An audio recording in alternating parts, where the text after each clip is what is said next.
صلی اللہ علیہ وسلم میں نابینا ہوں، میرے لیے دعا کریں اللہ مجھے آنکھیں عطا فرمائے، دعا کریں۔ اب حضور نے پتہ کیا کہا؟ نبی پاک نے فرمایا دو باتیں، یا تو صبر کر لے یا میں دعا کر دیتا ہوں۔ صبر کرے گا تو اللہ جنت دے گا، یا تو صبر کر لے یا میں۔ صحابی بڑے پیارے تھے، کہنے لگے یا رسول اللہ جنت تو اللہ اپنے فضل سے دے گا ہی، میں نے نہیں صبر کرنا، مجھے آنکھیں چاہیے، اور پھر یہاں آ کے صبر کروں، عین خزانے کے پاس جا کے صبر کروں؟ حضور میں نہیں صبر کرتا، اب دعا کرے۔ نبی پاک نے دعا سکھائی، فرمایا 2 نفل پڑھ جا کے اور 2 نفل پڑھ کے میرے وسیلے سے دعا کر۔ کیا کر؟ اللہ سے کہہ کہ اے اللہ میں تیرے پاس تیرے رسول کا وسیلہ لے کے آیا ہوں، اور پھر کہنا یا محمد انی توجہت الیک، کہنا ہے محمد صلی اللہ علیہ وسلم میں آپ کے وسیلے سے اللہ کی بارگاہ میں حاضر ہوں، اور پھر اللہ سے کہنا کہ اے اللہ تو اپنے نبی کی سفارش میرے حق میں قبول فرما۔ کون سکھا رہا ہے؟ کہا جا میرے وسیلے سے جا کے دعا کر۔ حضرت عثمان کہتے ہیں وہ چلے گئے، 2 نفل پڑھے، حضور کے وسیلے سے دعا مانگی۔ فرماتے ہیں وہ چلے گئے پر ہم کوئی نہیں گئے۔ آپ کیوں نہیں گئے؟ تو صحابہ کا نظریہ بتاتا ہے کہ وہ گئے اس لیے نہیں کہ ہم حضور کا معجزہ دیکھ کے ہی جائیں گے، کہتے ہیں ہم گئے نہیں۔ تھوڑی دیر گزری تو وہ صحابی جو اندھے گئے تھے جب واپس آئے ہیں تو اللہ نے انہیں آنکھیں عطا فرما دی۔ گئے تھے تو نابینا تھے، آئے تو بینا ہے۔ میرے نبی پاک صلی اللہ علیہ وسلم کا توسل، حضور کا وسیلہ خود حضور نے سکھایا ہے، خود نبی پاک نے، اور صحابہ کرام علیہم رضوان اس مزاج پر پورے عامل تھے۔ حضرت عمر فاروق صحابہ میں ایک دانشور شخصیت کا نام ہے، علم کے لحاظ سے، عمل کے لحاظ سے، بصیرت کے لحاظ سے، تقوی کے لحاظ، ایک بڑی انفرادی اور منفرد شخصیت ہے۔ حضرت عمر کے زمانے میں قحط پڑ گیا، بارش نہیں ہوتی، حالات بڑے دگرگوں ہیں، پریشانی ہے۔ لوگ سیدنا فاروق اعظم سے پوچھتے ہیں حضور اب کیا بنے گا؟ جو میں نے پہلے حدیث آپ کی خدمت میں عرض کی وہ ترمذی اور ابن ماجہ سے، اب جو حضرت عمر کی روایت عرض کر رہا ہوں یہ صحیح بخاری میں موجود ہے۔ حضرت عمر فاروق رضی اللہ تعالیٰ عنہ کا زمانہ مبارکہ، قلت آ گئی، قحط آ گیا، بارش شدید ہے، صحابہ پریشان ہے۔ جناب عمر فاروق رضی اللہ تعالیٰ عنہ سے کہتے ہیں حضور کرنا کیا ہے؟ حضرت عمر پہلے تو خاموش رہے، پھر حضور کے چچا جناب عباس کو بلایا، کوئی بات نہیں کی، جناب عباس کا بازو پکڑا اور کھلے میدان میں لے گئے۔ حضرت عمر دعا کرتے اور پوری امت کو دعا کا طریقہ بتلاتے۔ حضرت عمر کہتے ہیں اگر قبول کرانی ہے تو یہ طریقہ اختیار کرو، اگر اللہ کی بارگاہ میں دعاؤں کو مستجاب کرانا ہے تو یہ رنگ ہے جو امت مسلمہ کو میں سکھا رہا ہوں۔ حضرت عمر نے جناب سیدنا عباس رضی اللہ تعالیٰ عنہ کو کھڑا کیا سامنے اور دعا فرمائی، اللہم انا نتوسل الیک بنبیک، اے اللہ ہم تیری بارگاہ میں تیرے نبی کے وسیلے سے دعا کرتے ہیں، فتسقینا، ہمیں بارش عطا فرما۔ ہمیں کس کے وسیلے سے؟ وضو، اور پھر کہا اللہم انا نتوسلک بام نبیک، اے اللہ ہم نے اپنے نبی کے چچا کے وسیلے سے بارش عطا فرما، اے اللہ ہمیں اپنے رسول کے چچا کے وسیلے سے، حضرت عباس کے وسیلے سے بارش دے۔ صحابہ کہتے ہیں جب ہم گئے تھے دعا مانگنے تو خشک سالی تھی، اور جب گھروں کو آ رہے تھے تو ہمارے کپڑے بارش سے بھیگ چکے تھے۔ اللہ نے بارش عطا کس کے وسیلے سے؟ حضرت عباس۔ اچھا یہ بات یہاں قابل غور ہے، حضرت عمر کے وسیلے سے بھی دعا ہو سکتی ہے، دعا سیدنا عمر فاروق کے وسیلے سے بھی، لیکن حضرت عمر رضی اللہ تعالیٰ عنہ نے نبی پاک کے چچا، چونکہ حضرت عباس جب آیا کرتے تھے تو حضور کھڑے ہو کے استقبال فرماتے تھے آپ کو دیکھتا ہوں تو مجھے اپنے والد کی یاد آتی۔ حضرت سیدنا عمر نے بتلایا کہ میں اس کو لے کے جا رہا ہوں جو نبی پاک کے زیادہ قریب ہے، جو حضور کے زیادہ قریب ہے، ان کے وسیلے سے دعا فرمائی۔ امت کو کیا درس دیا؟ فرمایا جو بھی حضور کے قریب ہو اس کے وسیلے سے دعا کرو، اللہ تمہیں آسانیاں نصیب فرمائے گا۔ اب ہمارا حال یہ ہے، انتشار ہے، اختلاف شک کی شک ہے، پریشانی واضح حدیثیں موجود ہے۔ میں آج ایک صاحب کو پڑھ رہا تھا، پتہ نہیں لوگ کیوں پریشانی کا شکار ہیں، کیوں لوگ اس آزمائش کا شکار ہیں، کہتے ہیں جی وسیلہ نہیں دینا چاہیے، سیدھا سیدھا نیک عمل کرو۔ او میرے بھائی، میں نے کہا کہ اللہ کسی وسیلے کا محتاج، اللہ محتاج نہیں، لیکن اس کی عادت ہے وہ وسیلے کو پسند فرماتا ہے. باریک بات مشکل ہوتی ہے لیکن موٹی بات تو سمجھ میں آنی چاہیے نا. کوئی شخص ایسا ہے جسے اللہ نے بغیر ماں باپ کے وسیلے کے پیدا کر دیا ہو؟ حالانکہ اللہ پیدا کرنے پہ قادر حضرت آدم کو کیا ہے نا، حضرت حوا کو، جناب عیسیٰ علیہ السلام کو بغیر باپ کے پیدا. لیکن یہ اس کی عادت، وہ جب پیدا کرتا ہے تو ماں باپ کے وسیلے سے پیدا کرتا ہے. پھر جب روزی دیتا ہے تو پھر بھی کسی نہ کسی، کیا اس نے حکم دے دیا؟ روزی کون دیتا ہے؟ تو اللہ کا یہ حکم ہے کہ کنڈی لگا کے اندر پنکھا چلا کے سوئے رہو، روزی پہنچ جائے گی. کہتا اٹھ، کوئی سبب پیدا کر، باہر نکل، محنت کر، وسیلہ بنا. جو آدمی کہتا ہے جی میں کپڑے سی بھی خود لیتا ہوں، استری بھی کر لیتا ہوں، دھو بھی لیتا ہوں، اس سے سوال یہ ہے کہ بنا بھی لیتے ہو؟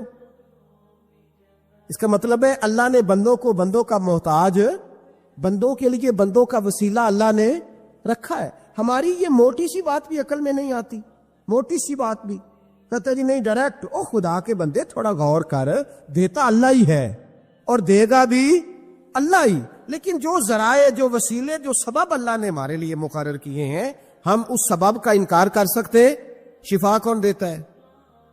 دوائی لینے کس کے پاس جاتے ہو؟ آپ اس طرح کریں نا، چپ کر کے گھر بیٹھیں، تسبیح پڑھیں، یا شافی الامراض، یا شافی الامراض، او شفا دینے والے، او شفا دینے والے. سارا دن کی وظیفہ پڑھیں، شفا کون دے گا؟ تو وظیفہ پڑھو چپ کر کے، دوائی لینے کیوں گئے ہو؟ لیکن اللہ کے حبیب کا ہی فرمان ہے کہ بیمار ہو جاؤ تو دوائی بھی کھاؤ، پرہیز بھی کرو. یہ سارے فرمان ہمیں بتاتے ہیں کہ وسیلہ لینا، وسیلہ دینا، یہ تو اللہ تبارک و تعالیٰ کا طریقہ مبارکہ ہے. لوگ اتنی سی بات کو نہیں سمجھتے، اور قرآن نے واضح طور پہ کہہ دیا وَابْتَغُوا إِلَيْهِ الْوَسِيلَةَ. اور سورہ بقرہ گھر جا کے کھولنا، آیت نمبر 99، 80 اور 9، 99 آیت پڑھنا. کفار نے، یہودیوں نے نبی پاک کی علامتیں پڑھ لی تھی تورات، زبور اور انجیل میں. اللہ کا قرآن کہتا ہے وَكَانُوا مِن قَبْلُ يَسْتَفْتِحُونَ عَلَى الَّذِينَ كَفَرُوا. فرمایا جب میرے نبی نہیں آئے تھے تو یہ یہودی میرے رسول کے وسیلے سے اللہ سے فتح مانگا کرتے تھے، اور جب یہ رسول کا وسیلہ دیتے تھے تو اللہ انہیں فتح عطا فرماتا تھا. امام حاکم نے مستدرک میں لکھا ہے، اور امام حاکم انہی شرطوں پر حدیثیں بیان کرتے ہیں جن شرطوں پر امام بخاری اور مسلم بیان کرتے ہیں. امام حاکم کہتے ہیں کہ نبی پاک صلی اللہ تعالی علیہ وآلہ وسلم کے وسیلے سے ہر چیز اللہ عطا کرتا ہے. جناب آدم علیہ السلام زمین پہ تشریف لائے تو 300 سال نگاہ اٹھا کے آسمان کی طرف نہیں دیکھا. شرم آتی ہے، مجھ سے غلطی ہو گئی. اور پھر روتے رہے 300 سال. پھر اللہ فرماتے فَتَلَقَّى آدَمُ مِن رَبِّهِ کلمات. پھر اللہ نے جناب آدم کو کچھ کلمے سکھائے جس کی برکت سے توبہ قبول کی. وہ کلمے کیا تھے؟ امام حاکم فرماتے ہیں وہ کلمے یہ تھے کہ جناب آدم کے دل میں اللہ نے ایک دن بات ڈالی، خود بات ڈالی اللہ نے دل میں. حضرت آدم کہنے لگے اے اللہ، جب میں نے آنکھ کھولی تھی تو جنت کے دروازے پہ میں نے لکھا ہوا دیکھا تھا لا الہ الا اللہ محمد الرسول اللہ صلی اللہ علیہ. جنت کے ہر پتے پر، درخت پر میں نے لکھا دیکھا تھا لا الہ الا اللہ محمد الرسول اللہ. تو جناب آدم کہنے لگے اے اللہ، وہ جو رسول جن کا نام تو نے جگہ جگہ لکھا ہے ان کے وسیلے سے ہی میری توبہ قبول فرما. تو رب کریم نے فرمایا اچھا حبیب کی بات کرتے ہو، چلو آدم فتاب علیہ انہ هو التواب الرحیم. جا میں نے تیری توبہ قبول کی، میں ہوئی بڑا مہربان، میں ہوئی بڑی توبہ قبول کرنے والا. شیخ سعدی فرمایا کرتے تھے اگر تیرے باپ کی توبہ، جناب آدم کی توبہ مصطفیٰ کے وسیلے سے قبول ہوتی ہے، تو کیوں انکاری ہو گیا ہے؟ تو کیوں انکاری ہو گیا؟ کیوں نہیں حضور کا وسیلہ مانگتا؟ میرے نبی پاک سید عالم صلی اللہ تعالی علیہ.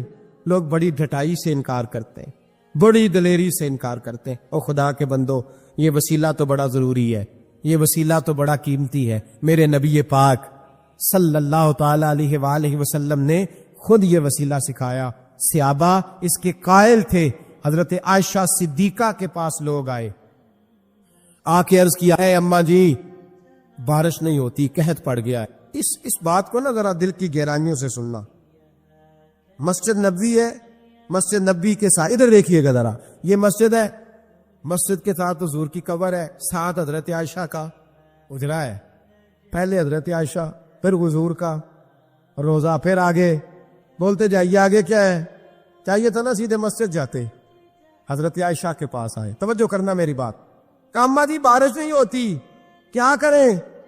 اماں جی نے مسجد نہیں بھیجا, کہنے لگی اس طرح کرو حضور کے دروازے پہ جاؤ اور جا کے نا نبی پاک جہاں دفن ہے وہاں تھوڑی سی نا جو حضور کے سر والی جگہ ہے نا قبر پہ, وہ چھت تھوڑی سی کھول دو, چھت کھول دو. صحابہ کہتے ہیں ہم گئے جہاں حضور کی قبر انور تھی, حضور آرام فرماتے, سرانے والی سائڈ سے تھوڑی سی چھت کھولی, ابھی کھولی تھی اللہ نے فوراً بارش عطا فرما دی. فوراً کہتے ہیں جب بارش ہوئی تو ہم مسجد میں شکرانے کے نفل پڑھنے چلے گئے حضرت عائشہ کے وسیلے پہ, روضہ رسول پہ. اور روضہ رسول کے وسیلے سے اللہ کی یہ طریقہ تو ہمیں صحابہ سکھا رہے ہیں. با خدا خدا کا یہی ہے در, نہیں اور کوئی مفر مکر, جو وہاں سے ہو یہیں آ کے ہو, جو یہاں نہیں تو وہاں نہیں. صحابہ تو دروازے رسول پہ جا رہے ہیں, ایک بار نہیں بار بار جا رہے ہیں. تو اکڑ کے پھر رہا ہے, اکڑ کے پھر رہا ہے. بڑی ضروری ہے یہ بات کرنی, بڑی ضروری, اور یہ بات آپ کے لیے سیکھنی. ذرا غور کریں, شیطان کی غلطی کیا ہے پتہ ہے آپ کو؟ اللہ کو نہیں مانتا تھا. شیطان کی غلطی کیا تھی؟ بولے لا الہ الا اللہ کو نہیں مانتا تھا, اللہ کو نہیں مانتا تھا. نہیں تو انہیں پتہ ہی نہیں نا اس گل دا. اور میں تمہیں اگر پوچھا نا اج دی خبر کی یہ تازی, تو تمہیں پتہ ہے اور بھائی اس کو بھی سمجھیں, یہ عقیدہ ہے, یہ ایمان ہے, میری منت ہے, اس کو سمجھ لو, یہ کام آئے گا. یہاں عجیب رٹا ہے, یہاں لوگ معاذ اللہ تبارک و تعالی اللہ کا نام لے کے در رسول سے دور کر رہے. بہت بڑا دھوکہ ہے, بہت بڑی زیادتی ہے, امت کے دلوں پر خنجر چلتا ہے. اور میرا تو کلیجہ پھٹتا ہے جب میں ایسی تحریریں پڑھتا اور سنتا. یار تو کیا بیان کر رہا ہے؟ ڈر اللہ سے مرنا نہیں, نبی پاک کو منہ نہیں دکھانا, تو کیا کر رہا ہے؟ بتایا نا شیطان کی غلطی کیا تھی. وہ تو صاف ستھری بات کر رہا تھا, یا اللہ ایک نہیں تو لاکھ سجدہ کرا میں تجھے کرتا ہوں. اللہ نے فرمایا ادھر آنا, میرے میرے میرے محبوب کو سجدہ کر. کہنے لگا نہیں کرتا. فرمایا فخرج فإنک رجیم, نکل جا تو لانتی ہے. جو حضرت آدم کو وسیلہ نہ مانے وہ لانتی ہے, اور جو روزہ رسول پہ کھڑا ہو کے کہے میں نبی کو وسیلہ نہیں مانتا, جو دروازے رسول پہ پہنچ کے کہے میں نبی پاک کو وسیلہ نہیں مانتا, جو مصطفیٰ کے وسیلہ ہونے کا انکار کرے. تو کہتا ہے کہ دنیا میں وسیلہ نہیں مانتا, اللہ تو قیامت کے دن بھی کہتا ہے جو مصطفیٰ کے پاس سے ہو کے آئیں گے میں بخش دوں گا. شفاعتی لأہل الکبائر من امتی, حضور فرماتے ہیں موٹے موٹے گناہ گار آتے جائیں گے, کالی کملی کے نیچے چھپاتا جاؤں گا, جنت میں بھیجتا جاؤں گا. وہاں قیامت میں تیری معافی نہیں ہو رہی, تو یہاں نہیں مان رہا. بریلی کے امام فرماتے ہیں آج لے ان کی پناہ, آج مدد مانگ ان سے, کل نہ مانیں گے قیامت میں اگر. اور دیکھ تو کہتا ہے میری نمازیں, میرے روزے, میری زکاتیں, میرا جہاد کام آئے گا. سن, حضرت عبد الرحمن ابن عوف صحابہ میں سے تگڑا آدمی, اتنا بڑا شخص, اتنا بڑا آدمی کہ جس کے پیچھے میرے رسول نے نماز ادا فرمائی ہے. اتنا بڑا شخص, ہر جہاد میں سب سے پہلے, سب سے امیر تھے, صدقات خیرات بڑھ بڑھ کے دیتے تھے, ساری نیکیاں ہیں. ایک بی بی نبی پاک کے لیے قمیض بنا کے لائی. ایک حدیثی ہے, یہ بخاری مسلم ہے, ایک حدیثی ہے کہ چادر بنا کے لائی, چادر بنا کے لائی, بڑے اچھے نار نکالے, دروازے رسول پہ آئی, حضور میری قبول کر لے. نبی پاک نے چادر اوڑی, اگرچہ ان کا نام شارحین نے لکھا ہے, صحیح حدیث میں صرف ایک صحابی کے لفظ ہے. شارحین کہتے ہیں کہ وہ عبد الرحمن ابن عوف تھے. چلو یار کوئی اور بھی تھے تو صحابی تو تھے نا, صحابی سے زیادہ تو نیک عمل ہم نہیں نہ کر سکتے. وہ صحابی تھے, یہ حضرت عبد الرحمن ابن عوف تھے. آئے, آ کے کہنے لگے یا رسول اللہ بڑی پیاری لگ رہی ہے آپ کو چادر. حضور بنانے والے نے تو بڑی بنائی تھی, پر جب آپ پہ آئی ہے پھر تو نور والا نور ہی ہو گئی ہے. حضور بڑی پیاری, کیا بات ہے, کیا بات ہے. مکھ چند بدر شاہ شانی ہے, متھے چمک دی لاٹ نورانی ہے, کالی زلف تے اکھ مستانی ہے, مخمور اکھی ہن مد بریاں. سبحان اللہ, سبحان اللہ, سبحان اللہ. ما اجمل کا, ما اکمل کا. اور جو آخر میں بات کی وہ بڑی بڑی منفرد ہے, کتھے مہر علی تے کتھے تیری ثنا, مشتاق اکھی کتھے جاڑیاں. پھر کہنے لگے کوئی مثل نہ ڈھولن دی, تو چپ کر مہر علی ایتھے جا نہیں بولن دی, تو چپ کر مہر علی ایتھے جا نہیں. لم جاتی نظیر کا فی نظر مثلے, تو نشد پیدا جانا ایتھے جا نہیں. بولن دی جناب عبد الرحمان حضور کیا بات ہے، والضحیٰ واللیل اذا سجا، حبیب کیا بات ہے؟ حضور نے فرمایا تجھے اچھی لگ رہی ہے؟ کہا حضور بڑی اچھی لگ رہی ہے، قربان جاؤں، کون دیتا ہے دینے کو منہ چاہیے، دینے والا ہے سچا ہمارا نبی۔ حضور نے فوراً چادر اتاری، کہا عبد الرحمان لے لو، دے کے حضور چلے گئے۔ صحابہ گرد کٹھے ہوئے، محفل کا رنگ ہی بدل گیا۔ تھوڑی دیر پہلے مسکراہٹ تھی، ایک صحابی غصے سے بولے، کہنے لگے عبد الرحمان یار تو تگڑا بندہ ہے، تو چاہے تو ابھی باہر جا کے 100 چادر اس طرح کی خریدے، حضور تو کسی کی قبول ہی نہیں کرتے، بڑی مشکل سے کسی کی چیز لیتے ہیں، غریب کا خیال رکھتے ہیں، حضور نے قبول کر لی تھی تو عجیب آدمی ہے، تو نے مانگ لی، یہ خیال نہیں آیا؟ پہلے مسکراہٹیں تھیں جب حضور اور جناب عبد الرحمان، اب سنجیدگی آئی۔ اب سنجیدگی کے فوراً بعد جب صحابی نے سوال کیا تو محفل میں آنسو آ گئے، حضرت عبد الرحمان رو پڑے، نمازیں بھی ہیں، جہاد بھی ہے، پر فخر نہیں کسی بات پہ، رو پڑے، کہنے لگے او بیلیا تیرا کیا خیال ہے، میں نے اوڑھنے کے لیے لی ہے، پہننے کے لیے لی ہے؟ فرمانے لگے نہیں، اللہ کی عزت کی قسم، میں نے تو اس لیے لی ہے جب مروں گا تو گھر والوں کو کہوں گا مجھے نبی پاک کی چادر میں کفن دینا، اٹھانا بخاری پڑھنا، حضور کی چادر میں کفن دینا، اس لیے کہ مجھے پتا ہے جب مصطفیٰ کی چادر اوڑھ کے جاؤں گا تو اللہ بے حساب ہی بخشش فرما دے گا۔ تو نبی پاک کے وسیلے کا قائل نہیں، یہاں چادر کی بات ہو رہی ہے۔ حضرت مولا علی شیر خدا رضی اللہ، ان کی اماں نے نا حضور سے بڑا پیار کیا۔ حضرت ابو طالب کے گھر میں نبی پاک نے پرورش پائی، ان کی والدہ حضرت علی کی والدہ جناب فاطمہ بنت اسد حضور سے بڑا پیار کرتی۔ صحابہ کہتے ہیں اس دن حضور بڑا روئے جس دن حضرت فاطمہ نے مدینے میں انتقال فرمایا۔ فاطمہ بنت اسد جناب علی کی والدہ، فرماتے ہیں جب خبر ملی کہ حضرت علی کی والدہ وصال کر گئے تو حضور رونے لگے، فرمایا وہ علی کی نہیں، وہ تو میری ماں تھی، میری اماں تھی۔ امام ابو نعیم نے لکھا ہے، کہتے ہیں حضور نے فرمایا جب میری اماں کو غسل دینے لگو نا، کفن پہنانے سے پہلے مجھ سے پوچھ لینا۔ صحابہ کہتے ہیں کفن دینے سے پہلے عورتیں آئیں، حضور کیا کرنا ہے؟ نبی پاک اندر گئے، جو قمیض پہنی ہوئی تھی وہ اتار کے دی، اور میں چٹے رنگ کا سفید رنگ کا کفن نہ دینا، میرا کرتا پہناؤ میری اماں کو۔ حضور نے کفن دیا۔ حضرت ابو ذر غفاری فرماتے ہیں جب جنازہ پڑھ لیا نا تو نبی پاک فرمانے لگے قبر صحیح بنائی ہے تم نے؟ حضور صحیح بنائی ہے؟ فرمایا نہیں، لگتا نہیں۔ فرماتے ہیں یہ کہتے کہتے میرے نبی قبر میں اتر گئے، میری آنکھیں برس پڑی، میں نے کہا علی کی اماں رب تجھ سے کیا حساب لے گا، ساری رحمتیں تو پہلی تیری قبر میں آ گئی۔ عشق سرکار کی ایک شمع جلا لو دل میں، بعد مرنے کے قبر میں بھی اجالا ہوگا۔ نبی پاک قبر میں لیٹے، پھر بیٹھے، فرمایا صحیح ہے قبر۔ پھر میرے نبی پاک نے دفن کیا ان کو، پھر دیر تک دعا کرتے رہے اور رو کے فرمانے لگے اے اللہ اپنے نبیوں کے وسیلے سے اور میرے وسیلے سے میری اماں کی قبر روشن کر دے۔ حضرت ابو ذر فرماتے ہیں کسی کا دل نہیں کرتا اس کی ماں مرے، آج میرا دل کرتا تھا کاش میری مر جاتی، یہ فضیلت میری اماں کو نصیب ہوتی۔ سیدنا ابو ذر فرماتے ہیں جب حضور رخصت ہونے لگے تو میں قریب گیا، میں نے کہا حبیبا ذرا یہ رنگ مجھے بھی سمجھائیں، تو حضور نے فرمایا میں نے اپنا کرتا اس لیے پہنایا ہے کہ جب میرا کرتا فاطمہ بنت اسد کو پہنایا جائے گا تو اس کے توسل سے اللہ انہیں جنت کا جوڑا عطا فرمائے گا، اور قبر میں اس لیے اترا ہوں کہ جب میں قبر میں اترا ہوں تو اب میری اماں کی قبر تنگ نہیں ہوگی بلکہ اللہ میری برکت سے کشادگی عطا فرما دے گا۔ پسے مردن فرشتوں نے جو تلاشی لی تو کیا نکلا، فقط ایک دل کے گوشے سے خیال مصطفیٰ نکلا، اور میاں صاحب تو تڑپ اٹھے، کہنے لگے قبر میری تے میرے اپیرا جے کر پاویں پھیرا، قبر میری تے۔ چلو زندگی میں بھی دعا رہی، زندگی میں بھی دعا رہی کہ تو آئے، میں کو جیتے میرا دل بر سونا، کیوں کر اس نو بھاواں او ویڑے میرے وڑدا نہ ہی، میں پئی لکھ وسیلے پاواں۔ میں نے زندگی میں بھی کہا وہ نہیں آیا، کی سی جے درد بن کے آ جاندو، نہیں آیا۔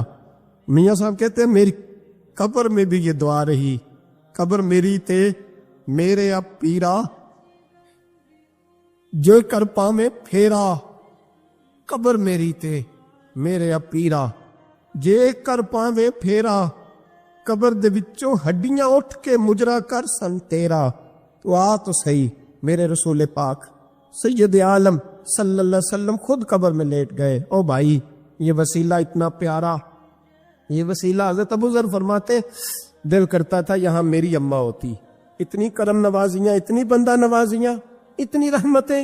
حضور نے خود حضرت زینب نبی پاک کی صاحبزادی بڑی بیٹی کا وصال ہوا، حضور اس دن بھی بڑا روئے اور فرمایا جب میری بیٹی کو غسل دے لو تو پہلے مجھے بتانا، کفن نہ دینا۔ صحابہ کہتے حاضر ہوئے، یا رسول اللہ بی بی صاحبہ کو غسل دے لیا، کیا کرنا ہے؟ تو حضور نے اس دن بھی کرتا اتار کے دیا، فرمایا میری قمیض میں میری۔ او بھائی، یہ وسیلہ نہیں، یہ تجھے وسیلہ۔ ایک صحابی حضرت ابو معذورہ، شریعت میں کندھے تک بال رکھنا جائز ہے، اس صحابی کے اتنے لمبے بال تھے کہ جب وہ بیٹھتے تھے تو نیچے دب جاتے تھے۔ لوگوں نے منع کیا، کٹواتا کیوں نہیں؟ فرمانے لگے نہیں کٹوانے۔ کہا کیوں؟ فرمانے لگے قبر میں لے کے جانے، قبر میں۔ کہا کیوں؟ اور میں ان بالوں پہ ایک دفعہ نبی پاک نے ہاتھ رکھا تھا، حضور نے دست مبارک رکھا تھا، میں ساتھ للحد میں عشق کے رخ شاہ کا داغ لے کے چلے، ہم نے اندھیری رات سنی تھی چراغ۔ عبداللہ بن عتیق صحابی ہیں، حضور نے گستاخ قتل کرنے بھیجا، انعام دیے۔ انتقال کا وقت آیا تو بچوں کو بلایا، کہنے لگے یہ کہ ڈنڈا ہے، عصا ہے، جب مروں تو میری قبر میں رکھنا۔ کہا ابا جی سنا نہیں کبھی کسی نے ڈنڈا قبر میں رکھا ہو، عصا آپ کی قبر میں کیوں رکھے؟ فرمایا بیٹا تمہیں پتہ نہیں، یہ معمولی نہیں، یہ وہ ہے جو میرے رسول نے مجھے دیا تھا، یہ میری قبر میں، قبر میری تے میرے اب پیرا جے کر پاویں پھیرا، قبر دے وچوں ہڈیاں اٹھ کے مجرا کن سا تیرا، پسے مردن فرشتوں نے جو تلاشی لی تو کیا نکلا، فقط ایک دل کے گوشے سے خیال مست۔ حضرت انس بن مالک کہتے ہیں مر جاؤں تو حضور کے منہ مبارک میری زبان کے نیچے رکھ دینا۔ حضرت امیر معاویہ فرماتے ہیں میرے پاس حضور کے ناخن ہے، جب میں مروں تو میرے کفن میں رکھ دینا۔ میرے اعلیٰ حضرت فرماتے ہیں ہمارے پاس کوئی شے نہیں، کوئی شے نہیں، نہ ہمارے پاس حضور کے بال مبارک، ہم کم نصیبوں کے پاس، ہم غریبوں کے پاس نہ منہ مبارک، تو حضور آپ کے پاس کیا ہے؟ فرمانے لگے لحد میں عشق رخ شاہ کا داغ لے کے چلے، کہنے لگے کلیجہ پھاڑ کے دیکھو اندر دل پہ میں نے نبی کا نام جو لکھا ہوا ہے، لحد میں عشق رخ شاہ کا داغ لے کے چلے، ہم نے اندھیری رات سنی تھی چراغ لے کے چلے۔ حضور کا، نبی پاک صلی اللہ علیہ وسلم کا وسیلہ جو ہے، اس موضوع پر ہی بولتے جانے کو دل کر رہا ہے لیکن اس عنوان کو ختم بھی کرنا ہے۔ ایک ہے حضور کا وسیلہ، ایک ہے اولیاء کا وسیلہ۔ یہ بات بھی 2-4 منٹ میں سمجھ لیں۔ صحیح بخاری مسلم میں میرے نبی پاک نے فرمایا ہے، حضور فرماتے ہیں لوگ جہاد کرنے جائیں گے، ایک زمانہ آئے گا میرے بعد لوگ جہاد کریں گے، پوچھا جائے گا تم میں کوئی صحابی ہے؟ کہا جائے گا ہے، تو نبی پاک فرماتے ہیں صحابی کی وجہ سے اللہ فتح عطا فرما دے گا، گویا ولی کا وسیلہ دینا۔ حضور فرماتے ہیں پھر لوگ جہاد کرنے جائیں گے تو پوچھا جائے گا مسلمانوں سے تم میں کوئی صحابی ہے؟ کہیں گے کوئی نہیں۔ کہا کوئی تابعی ہو صحابی کو دیکھنے والا؟ کہا جائے گا ایک ہے، تو فرمایا اس تابعی کی برکت سے ہی اللہ فتح عطا فرما دے گا۔ نبی پاک فرماتے ہیں بخاری مسلم کے لفظ ہے، پھر پوچھا جائے گا لوگ جہاد کرنے جائیں گے کوئی صحابی ہے؟ کوئی نہیں۔ کوئی تابعی ہو؟ کوئی نہیں۔ کوئی صحابی کو دیکھنے والے کو دیکھنے والا تبع تابعی ہو؟ ایک تبع تابعی ہے، تو نبی پاک فرماتے ہیں اس کی برکت سے ہی اللہ فتح عطا فرما دے گا۔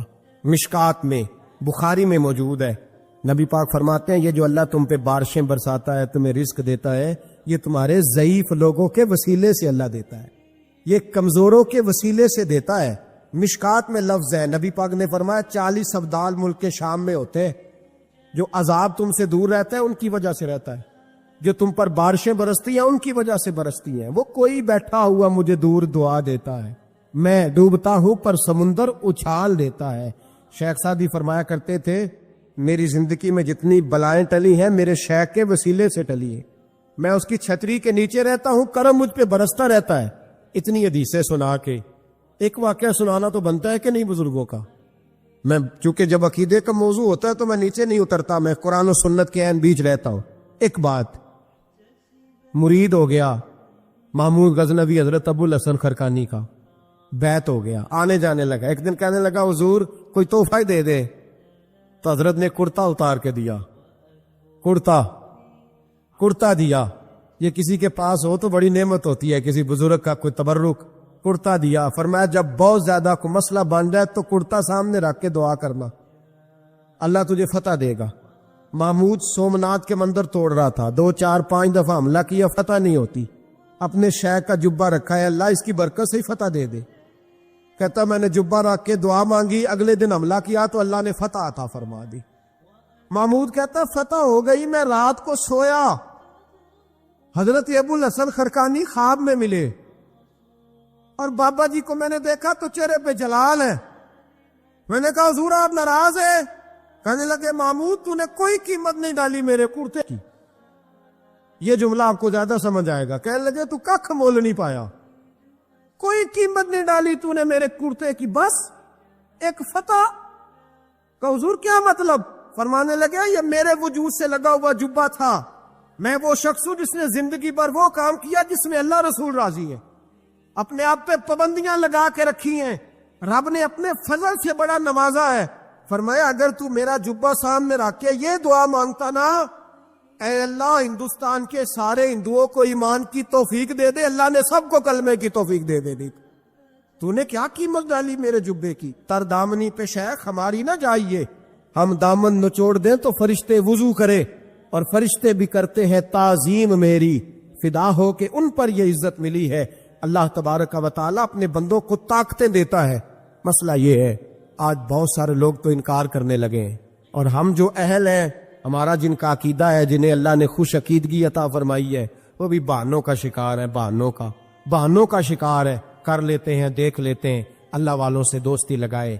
حضرت فضیل بن عیاض رحمۃ اللہ تعالی علیہ گھوڑے پہ بیٹھے تھے، گھوڑا شرارت کرنے لگ گیا،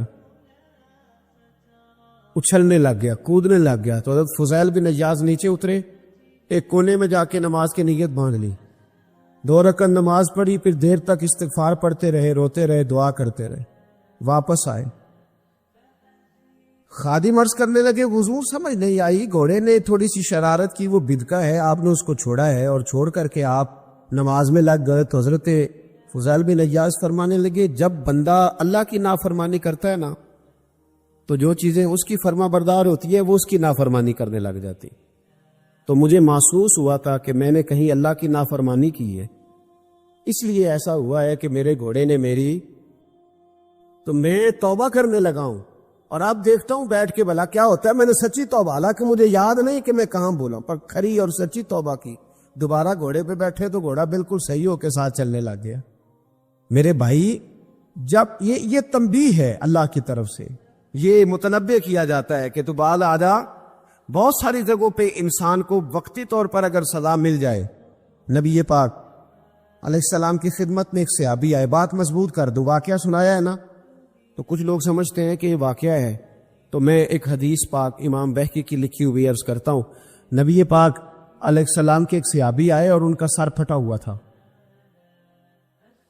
خون بہ رہا تھا۔ سرکار نے فرمایا کیا ہوا؟ عرض کی حضور ایک عورت جا رہی تھی، میری نظر پڑی، ابھی نظر پڑی ہے کہ میرے آگے ستون آ گیا تو میرے سر پہ لگ گیا۔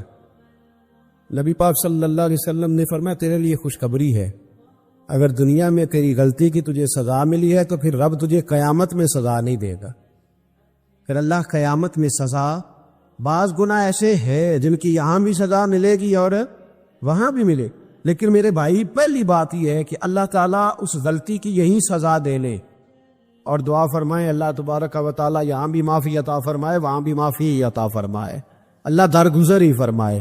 لیکن میرے بھائی ایک تو یہ سزا یہ ہوتی ہے کہ انسان جب گناہ کرنے لگتا ہے تو اللہ نعمتوں کے دروازے کھولتا ہے، مہلت دیتا ہے۔ 500 سال تک فرعون کو مہلت دی۔ کتنے؟ یہاں جو 5 سال حکومت کر رہتا ہے وہ کہتا ہے سب سے قابل میں ہی ہوں، مجھے مہلت جو ملی ہوئی ہے۔ 500 سال مہلت دی اللہ تعالیٰ نے، اور فرعون کی قوم پر پتہ عذاب کس طرح کے آئے تھے؟ ٹڈیاں مسلط کر دی اللہ نے۔ یہ گھومتی نہیں چھوٹی سی، ہم اپنی زبان میں اس کو کچھ لوگ مختلف ناموں سے یاد کرتے ہیں، کوئی مکڑی کہتا ہے، کوئی کچھ کہتا ہے، مسلط کر دی، جاتی نہیں۔ ان پر بنی اسرائیل کے ان مقابل جو فرعون کی قوم تھی، ان پر الزام اس طرح کا عذاب آیا کہ مینڈک مسلط کر دی اللہ تعالیٰ نے۔ برتن کھولتے تھے، اندر مینڈک نکلتا تھا، دنیا کی ہر دوائی استعمال کرتے تھے لیکن مینڈک نکل آتا تھا۔ تھوڑا سا سمجھا کرے چیزوں، ہمارے رنگ نہیں زیادہ گورے کہ ہم پر عذاب نہیں آتا، کوئی بہت زیادہ اللہ تعالیٰ معاف فرمائے دولت نہیں جمع کرا بیٹھے شاہی خزانے میں کہ ہم سے پوچھا نہیں جائے۔ یہ مہلت ہے، مہلت کو مہلت سمجھو، پر جب پکڑ آتی ہے نا اللہ کریم کی، میں نے دیکھا ہے کروڑوں روپیہ، 6 اولادیں۔ ایک شخص کے بچے باہر سے آ رہے تھے، وہ بندہ بیمار تھا، مجھے کہنے لگا حضرت جی دعا کریں میں ان کے آنے سے پہلے پہلے مر جاؤں ورنہ آ کے مجھے مار دیں گے، دعا کریں۔ اتنی بے سکونی، کروڑوں روپیہ پڑا ہے تو یہ عذاب نہیں؟ کوئی ضروری ہے کہ پتھر ہی برسیں گے تو سمجھ آئے گی؟ یہ جو سگا بیٹا بوڑھے باپ کے قریب سے گزر جاتا ہے، سلام نہیں لیتا تو اس کو عذاب نہیں سمجھتے؟ یہ جو امت کی بیٹیاں، امت کی بچیاں، ہماری بچیاں ایک سال کے اندر 75 76 ہزار بچی ایک ڈویژن سے بھاگ کے شادی کر رہی ہے، اور ایک صوبے سے، تو اس کو آپ اللہ کا عذاب نہیں سمجھتے؟ یہ معمولی بات ہے؟ نہیں ہمارے رنگ ہو رہے، ہم بڑے سمارٹ ہیں۔ 1500 سال مہلت دی نوح علیہ السلام کی قوم کو۔ کتنے سال؟ بول کے بتائیے، بول کے دوبارہ بولیے۔ 1500 سال۔ کوئی آدمی اپنی سمارٹنس پہ خوش نہ ہو جائے کہ 20 سال ہو گئے میں تو نافرمانی بھی کر رہا ہوں، روٹی بھی پک رہی ہے، میں تو حرام بھی کھا رہا ہوں، پھر بھی سب ٹھیک ہے۔ 1500 سال مہلت دی۔ پھر حضرت نوح کہنے لگے اللہ میں نے تو بڑا سمجھایا، نہیں باز آتے۔ پھر رب کریم نے فرمایا کشتی بناؤ۔ اللہ کے پیغمبر کشتی بنانے لگے تو قوم مذاق اڑانے لگے۔ اب کیا کرنے لگے ہو؟ اب کشتی بنانے لگے ہو، خیر تو ہے، قوم مذاق اڑا رہی ہے۔ حضرت نوح علیہ السلام کا آپ نے کشتی بنائی، پانی کہاں سے نکلا؟ نہ بارشیں ہوئی نہ سیلاب آئے، ایک تندور تھا، اس کے اندر سے پانی نکلنا شروع ہو۔ کبھی تندور سے بھی پانی نکلا ہے، پر جب نکالنے والا چاہتا ہے تو وہاں سے بھی ایک تندور سے پانی نکلا، اتنا نکلا اتنا نکلا اتنا نکلا کہ قوم ساری ڈوب گئی۔ قرآن مجید کے صفحات شہادت دیں گے کہ حضرت نوح کی قوم کا بچہ بہ گیا، بچے صرف وہ تھے جو حضرت نوح کے ساتھ ہو گئے، تباہ ہو گئی۔ اللہ بے نیاز ہے، بے نیاز۔ 1500 سال مہلت ملے اور تو پھر بھی کہے رب بڑا کریم ہے، معاف کر دے گا۔ 1500 سال تجھے گنجائش دے اور تو کہے کوئی نہیں، بات معافی ملنی چاہیے ابھی بھی۔ میرے بھائی، حضرت صالح علیہ السلام کی قوم، حضرت صالح نے تبلیغ شروع کی تو کہنے لگے پہلے معجزہ دکھاؤ۔ جی آج تو اتنا لوگ معجزے مانگتے، آج بھی لوگ کرامتے اور معجزے، اللہ معاف کرے، جو چیزیں معجزہ تو ہو نہیں نہ سکتا، لیکن آج بھی لوگ، آپ یقین کریں، کہتے ہیں یہ بڑی نمازیں پڑھتا ہے تو پھر بخشا کیوں نہیں گیا، پھر کیوں نہیں منو سلوا کیوں نہیں اترا اس پر، پھر میں بھی اسی طرح ہی ہوں، کیا اس کے اندر خوبی آ گئی؟ مولوی بھی ویسے ہی ہے، صوفی بھی ویسے ہی ہے، لوگ مانگ نہیں رہے، روز دلیلیں مانگ نہیں رہے، ابھی بھی لوگ بحث نہیں کرتے، کیا فرق آ جائے؟ ابھی ویسے ہی ہیں سارے۔ اللہ تعالیٰ سے ڈرنا چاہیے، ہمیں سامنے والے کی طرف دیکھ کر صحیح ہونے کا حکم نہیں ہے، ہمیں اپنی اصلاح کا حکم ہے، اپنی طرف دیکھ کے اپنے آپ کو ٹھیک کرنے کا۔ الزام لگا کے گزر جانا، اس کا کوئی مطلب؟ سنو اور یاد رکھو، حضرت صالح علیہ السلام سے کہنے لگے پہلے معجزہ دکھائیں، تو حضرت صالح علیہ السلام نے فرمایا اونٹ کہاں سے پیدا ہوتے ہیں؟ کہاں؟ اونٹنی کے بطن سے۔ فرمایا آؤ میں تمہیں پہاڑ کے اندر سے اونٹنی پیدا کر کے دکھاتا ہوں۔ کہاں سے؟ پہاڑ کے اندر سے۔ حضرت نوح ساتھ لے کے گئے تو پہاڑ کے اندر سے اونٹنی نکلی، اور اونٹنی بھی گابن تھی، اس کے پیٹ میں بچہ، اور اونٹنی اتنا دودھ دیتی تھی کہ ساری بستی دودھ پی جاتی تھی، پھر بھی دودھ بچ جایا کرتا تھا۔ لیکن حضرت نوح علیہ السلام نے فرمایا تم نے دیکھ تو لیا یہ اسے، یہ جتنا دودھ دے گی روٹی بھی اتنی کھائے گی، ایک دن تم سارے پانی پیو گے، ایک دن یہ سارا پانی پیا کرے گی، ایک دن تم سارے باقی جانوروں کو گھاس کھلاؤ گے، ایک دن یہ اونٹنی، اور اونٹنی کا نام کیا؟ ناقۃ اللہ، اللہ کی اونٹنی۔ کس کی اونٹنی؟ نام کیا ہے؟ اللہ کی، یہ اللہ کی اونٹنی ہے۔ تو حضرت نوح علیہ السلام کی اونٹنی فرمایا اس کی بے ادبی نہ کرنا۔ باز نہیں آئے لوگ، باز نہیں آئے، کہنے لگا جی دودھ دینا تو ٹھیک ہے، پر یہ جو سارا پانی پی جاتی ہے نا، یہ صحیح نہیں، یہ جو ساری گھاس کھا جاتی ہے یہ نہیں تھی، دودھ دینا تو ٹھیک ہے پر یہ نہیں صحیح۔ آپ نے فرمایا اسے کچھ نہ کہنا، اللہ کی اونٹنی ہے۔ میں کہا کرتا ہوں ان لوگوں نے ناقۃ اللہ کی بے ادبی کی، حضرت نوح علیہ السلام کی اونٹنی کی ٹانگیں کاٹ دی، صالح علیہ السلام کی۔ اور دیکھو اللہ بڑا بے نیاز ہے، اگر پیدا کرنا جانتا ہے تو حفاظت کرنی نہیں جانتا، لیکن رب کریم نے فرمایا نہ کرنا۔ انہوں نے ان کے پیر کاٹ دیے، کانوں پہ چھریاں لگائیں۔ اونٹنی جب مر گئی، اونٹنی اللہ تبارک و تعالیٰ کی وہ اونٹنی جب مر گئی تو حضرت صالح علیہ السلام کی قوم پر رب کریم نے زلزلہ بھیجا۔ اذا زلزلت الارض زلزالہا، جب زلزلے آئے گے اور جب ان کا زلزلہ آنا ہے، زلزلہ آتا ہے نا، کیا کرتی ہے قوم؟ لا الہ الا اللہ، لا الہ الا اللہ، کلمے جاری ہو جاتے۔ بلکہ ایک دفعہ ایسا بھی ہوا کہ مسجدوں میں اعلان ہونے لگے زلزلہ آ رہا ہے، جو فجر کے لیے نہیں اٹھے زلزلے کے لیے وہ بھی اٹھ گئے۔ جن کا دعویٰ ہے نا میری سویرے آنکھ نہیں کھلتی، ان کی لگی نہیں کتنے گھنٹے، بعد میں بھی نہیں لگی، ٹی وی پہ اعلان ہوتے رہے کوئی نہیں آ رہا سو جاؤ چپ کر کے، لیکن آنکھ لگی۔ موت سے تو ڈرتا ہے، اللہ سے ڈرتا ہی نہیں، موت کا خوف ہے رب کا نہیں۔ زلزلہ آیا، ساری قوم تباہ ہو گئی۔ بتاؤ اگر ناقۃ اللہ کی گستاخی ہو تو اللہ ناراض ہو جاتا ہے، اور اگر اولیاء اللہ کی ہو، اگر اولیاء اللہ کی ہو تو رب ناراض نہیں ہوتا؟ شرم نہیں آتی لوگوں کو داتا صاحب کی بے ادبی کرتے؟ شرم نہیں آتی لوگوں کو غوث اعظم کی گستاخی کرتے؟ حیا نہیں آتی جنہوں نے دین پھیلایا ان کی بے ادبی؟ میں درد سے کہتا ہوں، رو کے کہتا ہوں، اور اگر کلیجہ پھٹ سکے تو میں دکھاؤں زخم کتنے۔ ایک حج کے موقع پر ایک بابا جی، اس سال 4,80,000 روپے کا پرائیویٹ حج تھا، اور بابا جی کی کیفیت کمزور تھی، بیچارے بیمار تھے، اس کے باوجود وہ گئے۔ بوڑھے آدمی، جا کے بیٹھیے، بزرگ، اور کتنی مشکل ہے وہاں منا، مزدلفہ، عرفات، طواف زیارت، کتنا مشکل کام ہے طواف زیارت کرنا، طواف وداع کرنا۔ کس کٹھن سے حج کیا، بڑھاپے میں پیسے بھی لگائے، اور جب وہ روضہ رسول پہ گئے صلی اللہ، اور انہوں نے جا کے نبی پاک صلی اللہ علیہ وسلم کے روزے کی طرف منہ کر کے درود شریف پڑھا تو ایک ملا نے اٹھ کے کہہ دیا تو مشرک ہے۔ تو میری روح کانپی، میں نے کہا تجھے شرم نہیں آئی، حیا نہیں آئی؟ اس کی عمر دیکھ، کس بڑھاپے میں کہاں سے چلا کہاں آیا۔ یہ مشرک ہوتا تو کسی مندر میں جاتا، یہ مشرک ہوتا تو کسی گرجے میں جاتا، یہ مشرک نہیں، یہ مومن ہے۔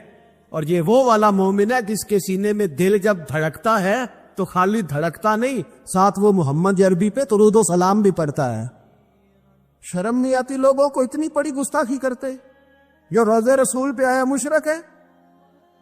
میں نے تو ایک مولوی کو صاف صاف کہا تھا، میں نے کہا اگر میں مشرک ہوں تو نکالو، مشرک کا داخلہ تو یہاں ویسے ہی منع ہے۔ شرم نہیں آتی؟ اپنی زبان کا ایک پاس کرو کچھ۔ اتنا ظلم، اتنی بڑی فرقہ واریت امت میں، اتنا امت کو تقسیم کرتے ہو، تمہیں شرم نہیں آتی؟ جہاں سے اتحاد کا پیغام دینا چاہیے وہاں سے تم لوگوں کو فرقے کا پیغام دیتے ہو، ایک مقصود فرقے کی تبلیغ کرتے ہو۔ خدارا تو میں کہہ رہا ہوں ناقۃ اللہ کی بے ادبی پہ عذاب آتا ہے، تو اولیاء اللہ کی بے ادبی پہ نہیں آتا؟ داتا صاحب ساری زندگی کی تبلیغ کرتے رہے، ایک آدمی نے اٹھ کے کہہ دیا جناب وہ تو شرک کا اڈا ہے، تو رب کریم ناراض نہیں ہوتا ان باتوں سے؟ ہمیں خیال کرنا چاہیے، اللہ سے ڈرنا چاہیے۔ ان چیزوں سے عذاب آتا ہے اور آ رہا ہے، اللہ تعالی ہمیں محفوظ فرمائے۔ اللہ ہمیں اس سے، قوم لوط پہ بھی عذاب آیا، ہم جنس پرستی، مرد مردوں سے بدکاری کرتے۔ حضرت نوح نے سمجھایا کہ یہ کام درست فطرت کے خلاف ہے، یہ کام درست نہیں۔ جب انسان یہ کام کرتا ہے تو زمین اور آسمان کانپتے ہیں۔ اب میں کیسے کھول کے بتاؤں، میرے پاس اعداد و شمار ہے کہ پاکستان کے اندر اس کام کی کیفیت کیا ہے اور کس طرح کر کے لوگ، میں تو رونا روتا رہتا ہوں داڑھی کا، لوگ کئی دفعہ کہتے ہیں حضرت صاحب پہلے بھی آئے تھے تو داڑھی کی بات، پھر بھی آئے تو داڑھی کی بات، تو میں روتا ہوں. اس لیے روتا ہوں کہ جو کلین شیو نوجوان ہوتا ہے وہ امرد کے حکم میں ہے، اس پر وہی حکم لگتا ہے جو عورت پہ لگتا ہے. اس کے ساتھ مرد کا اٹھنا بیٹھنا اسی طرح نہ جائے گا جس طرح عورت کے ساتھ. حضرت جنید بغدادی رحمت اللہ تعالی علیہ کے سامنے ایک شخص نے کہا وہ کتنا خوبصورت نوجوان جا رہا ہے، تو آپ فرمانے لگے تو حافظ قرآن نہیں؟ کہا ہاں. فرمانے لگے جا اپنے حفظ کی خیر منا. وہ شخص کہتا ہے میں نے اس بغیر داڑھی والے کلین شیو نوجوان کو بری نظر سے دیکھا، مجھے قرآن پاک ہی بھول گیا، سارا قرآن پاک بھول. اور کتنے سال میں دعائیں کرتا رہا، بیت اللہ کے طواف کرتا رہا، میں یاد بھی کرتا تو نہیں ہوتا. کیسے اب تو ہمارا نعت کہاں بیوٹی پارلر سے ہو کے آتا ہے، ہم کسی اور کو کیا پیغام، وہ پیغام، وہ نظام، وہ طریقہ کار جس کا حکم تھا شریعت میں. قوم لوط پر عذاب آیا. صحیح بیٹھتے ہوں گے بچے جو موٹر سائیکلوں پہ بیٹھتے ہیں. میں نے گجرانوالہ کی سڑکوں پہ بچوں کو، نوجوانوں کو جو تماشے کرتے سرے عام دیکھا ہے تو مجھے ڈر لگتا ہے. اور کوئی روکنے والا نہیں، شغل ہو رہا ہے، ہنس رہے ہیں، اور سامنے عورتیں بھی ہے، سب ہو رہا ہے. کتنی تکلیف کی بات. حضرت نوح کی قوم یہ کام کرتی تھی، قرآن پاک نے بیان کیا ہے.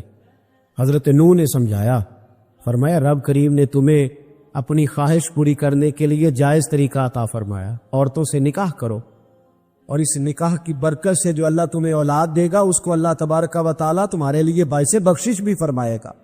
لیکن جب قوم نہ مانی تو جو قوم لوط کا عمل کرے اس کا علاج قرآن نے بیان فرمایا کہ آسمان سے پتھر برسیں گے.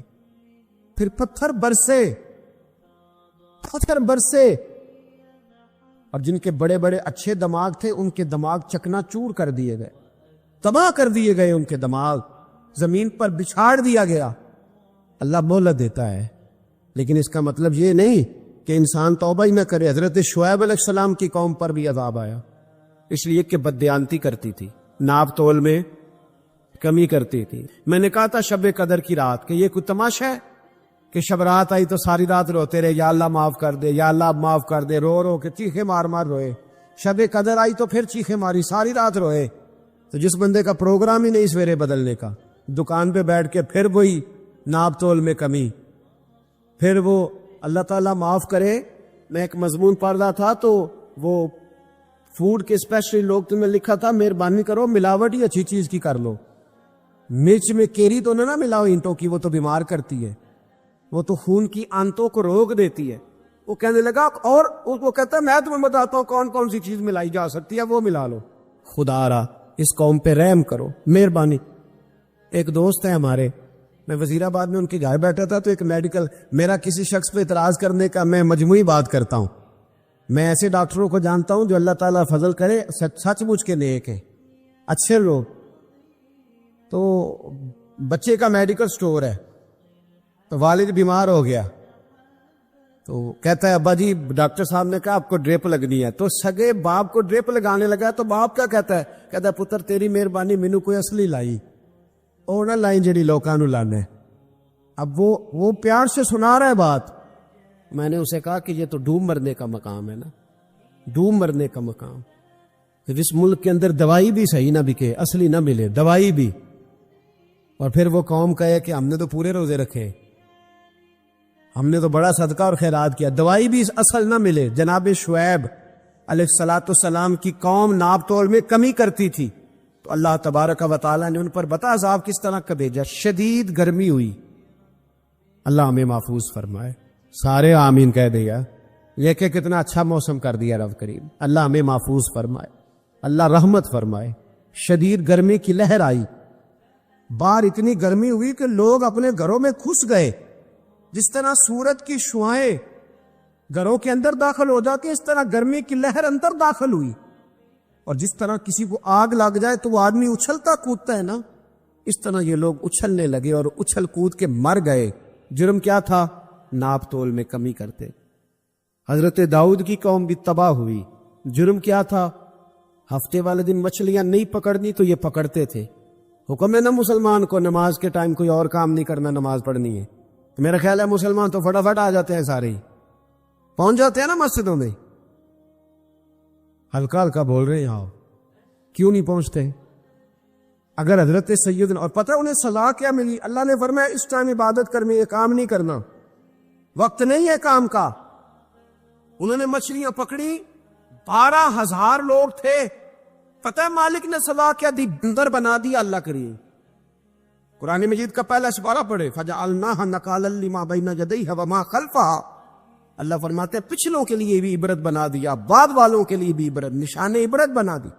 بندر بن گئے، اور جو ان کے دوست جو بچ گئے تھے ان کے پیر چومتے تھے، روتے تھے۔ 3 دن بندر بن کے زندہ رہے، پھر اللہ نے سب کو اجتماعی موت دے دی۔ اگر مسلمان سے اللہ کہے کہ نماز کے ٹائم کاروبار نہیں، جمعے کے ٹائم کاروبار ہے، تو مسلمان کہتا ہے نہیں مجھے مہلت ملی ہوئی ہے۔ یہ تو اس وقت پتہ چلتا ہے نا جب بچے ڈیوٹی لگاتے، ہاں ہاں ہاں عذاب آتا ہے، اس وقت پتہ چلتا ہے۔ میں نے دیکھا یہ منظر، اس وقت پتہ چلتا ہے جب بچے کسی ملازم 6,000 کی ڈیوٹی لگاتے، کہتے ہیں ابے کا دھیان رکھنا، ہم دکان پہ بیٹھنے لگے۔ پھر اسے سمجھ آتی ہے اگر میں نماز کے ٹائم مسجد میں ہوتا تو آج میری اولاد میری خدمت میں ہوتی۔ میں نماز کے ٹائم مسجد نہیں گیا تو بچوں نے 6,000 کا ملازم بٹھایا ہے، ابا جی کا خیال رکھ، ایک نرس بلائی ہے تو خیال رکھ۔ کدھر ہوتے ہیں مسلمان نماز کے ٹائم؟ ایک عیسائی نے اعتراض کیا ہے، سنے، وہ کہتا ہے مجھے لگتا ہے مسلمانوں کے 3 خدا ہیں۔ مسلمان ہٹ گیا، کہنے لگا نہیں ہمارا تو ایک ہے، کہا نہیں 3 ہے، معاذ اللہ استغفر اللہ، ہمارا ایک ہے۔ کہنے لگا نہیں میں ثابت کرتا ہوں، ایک تمہارا خدا 5 نمازوں کا ہے، ایک رمضان کا ہے، ایک عید کا ہے۔ لگتا ہے معاذ اللہ عید والا زیادہ تگڑا ہے، تم زیادہ آتے ہو۔ رمضان والا لگتا ہے اس سے کچھ کمزور ہے، تم تھوڑے آتے ہو۔ اور 5 نمازوں والا شاید سب سے کمزور ہے۔ بات عقل کی ہے کہ نہیں؟ اس نے اعتراض ٹھیک کیا تو مسلمان کو چاہیے نا خیال کرے۔ ایک یہودی نے لکھا تھا، اس نے کہا تھا جس دن مسلمانوں کی تعداد فجر کی نماز میں اتنی ہو گئی جس دن جتنی جمعے میں ہوتی ہے، اس دن نہ کوئی یہودی سازش کرے گا نہ کوئی عیسائی تلوار نکالے گا۔ شرط یہ ہے کہ یہ اسی طرح فجر پڑھنے ہیں جس طرح جمعہ پڑھنے آتے، تو پھر کوئی شخص بھی ان کو کسی جگہ شکست دے سکتا تو ہمارے گناہ ہمیں پریشان کرتے۔ یہ جتنی آزمائشیں ہیں ان کے پس منظر میں گناہ ہیں۔ ہماری زندگی کے اندر جتنی تکلیفیں، ہماری پریشانیوں کا سبب ہم خود ہیں۔ بہت ساری جگہوں پہ ہم غلطی کرتے ہیں، اس کی ہمیں سزا ملتی، غلطی کی سزا۔ ایک نوجوان نے مجھے بڑی گہری بات سنائی، میرا قریبی تعلق تھا، کہنے لگا گھر میں بڑا مسئلہ ہے، بڑی پریشانی ہے، ماں اور بیوی کا ماحول اتنا سخت ہو گیا ہے کہ نمٹ نہیں سکتا۔ آپ یقین کریں میں نے ڈیٹیل سے ساری چیز کو سٹڈی کیا، میرے پاس اتنا وقت نہیں ہوتا، پھر بھی میں نے اس فیملی کو پورا پڑھا تو غلطی نوجوان کی نکلی۔ نہ اس پہ اماں اعتبار کرتی ہے نہ بیوی اعتبار کرتی ہے۔ اس نے جھوٹ بول بول کے اس طرح کی ماحول پیدا کر دیا ہے کہ کوئی اس پر اعتماد کرنے کو تیار ہے۔ اگر آپ ناراض نہ ہو تو ایک بات کروں، پتہ ہے گھر میں ماحول کب خراب ہوتا ہے؟ باہر والے ہماری تقریر سنتے ہیں، گھر والے ہمارا عمل دیکھتے ہیں۔ جب وہ دیکھتے ہیں نا کہ یہ کس طرح کا شخص ہے، اس کے رویے، اس کا کردار، اس کا لب و لہجہ کتنا برا ہے اور یہ کردار کا کتنا کمزور ہے۔ اعلیٰ حضرت فرمایا کرتے تھے نیک وہ ہوتا ہے جس کی تنہائی صاف ستھری ہوتی، اس لیے ماحول بگڑ جاتا ہے۔ یہ جو ہم کہتے ہیں نا میرے سجن بڑے بنتے ہیں پھر ٹوٹ جاتے ہیں، کچھ لوگ ایسے ہوتے ہیں جو ان کے پاس جاتا ہے انہی کا ہو جاتا ہے، وہ کہیں اور کے قابل کیوں بلا؟ اس لیے کہ ان کے کردار میں ٹھنڈک دیکھتا ہے، ان کے لب و لہجے میں مٹھاس دیکھتا ہے، اس شخص میں اتنی خوبصورتی دیکھتا ہے کہ اسی کا بن جاتا ہے۔ حضرت ابراہیم بن ادم کے پاس ایک نوجوان آیا، کہنے لگا میں گناہ کرنا چاہتا ہوں۔ فرمانے لگے بالکل کر، اللہ کا دیا ہوا رزق کھانا چھوڑ دے اور گناہ کر۔ کہنے لگا یہ نہیں ہو سکتا۔ فرمانے لگے چل پھر اس طرح کر، رب کی زمین پہ نہ رہ، کسی اور کی زمین پہ چلا جا۔ کہنے لگا یہ بھی نہیں ہو سکتا۔ فرمانے لگے چل اللہ کی چھت سے نکل جا۔ کہنے لگا یہ بھی نہیں ہو سکتا، تو آپ رو پڑے۔ فرمانے لگے پھر جناب اسرائیل جب آئیں تو ان سے کہنا مجھے 2-3 سال کی مہلت دے دے، پچھلی میری گناہوں میں گزر گئی، میں ذرا 3 سال عبادت کر لوں۔ تو وہ شخص بھی رونے لگا، کہنے لگا حضور وہ مہلت نہیں دیتے، وہ جب لینے آتے ہیں تو پھر لے کے اللہ تعالیٰ نے جب انسان بنانا چاہا نا تو جناب جبریل کو کہا مٹی لے کے آ زمین سے. حضرت جبریل نے مٹی پہ ہاتھ ڈالا تو باقی کی مٹی رونے لگ گئی، اسے جدا نہ کر. تو جناب جبریل چھوڑ کے چلے گئے. حضرت میکائیل کو بھیجا، مٹی لا، مٹی پہ ہاتھ ڈالا تو باقی کی مٹی رونے لگ گئی، چھوڑ کے چلے گئے. جناب اسرائیل کو بھیجا، مٹی پہ ہاتھ ڈالا تو باقی کی رونے لگ گئی، چھوڑ کے نہ جاؤ. تو حضرت اسرائیل فرمانے لگے تیرا رونا دیکھو کہ رب کا حکم دیکھو. وہ لے گئے، جب پیش کی تو رب کریم نے فرمایا اسرائیل جان نکالنے کی ڈیوٹی بھی تیری، تو مٹی کو لے آنا، باقی مٹی روتی بھی رہے تو روتی رہے. جب میرا فیصلہ آ جائے تو پھر اس میں کوئی گنجائش ہے. ہم کھاتے بھی اللہ کا ہیں، نافرمانی بھی اس کی کرتے، زمین پہ بھی اس کی چلتے ہیں، نافرمانی بھی اس کی کرتے، حکم کسی اور کا مانتے، چھت پہ رب کریم کی رہتے. اس طرح نظام نہیں چلتا.